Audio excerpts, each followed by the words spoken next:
فاز اللاعب المغربي أشرف حكيمي نجم باريس سان جيرمان بجائزة مارك فيفيان فوي لأفضل لاعب إفريقي في الدوري الفرنسي للموسم 2024-2025،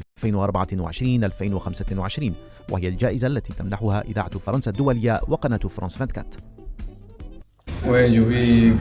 أنا فخور بكوني على لائحة المرشحين وبعدها الفوز بهذه الجائزة. هذا يكلل كل العمل الذي أقوم به منذ سنوات. أنا جد سعيد. هذا يعكس أيضا الموسم الجيد الذي أقوم به ويقوم به نادي باريس سان جيرمان، وأتمنى أن نستمر هكذا.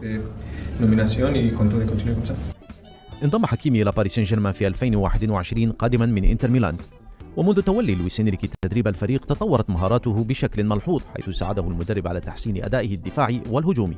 وبدأ حكيمي مسيرته الاحترافية في نادي ريال مدريد، المدينة التي ولد ونشأ فيها.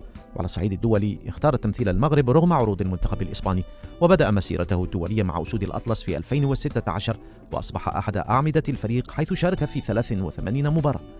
يعتبر حكيمي من بين أفضل الأظهرة في العالم حاليا، وفوزه بجائزة مارك فيفيان فوي هو مجرد بداية، فهو من أكبر المرشحين لجائزة أفضل لاعب إفريقي لهذا العام.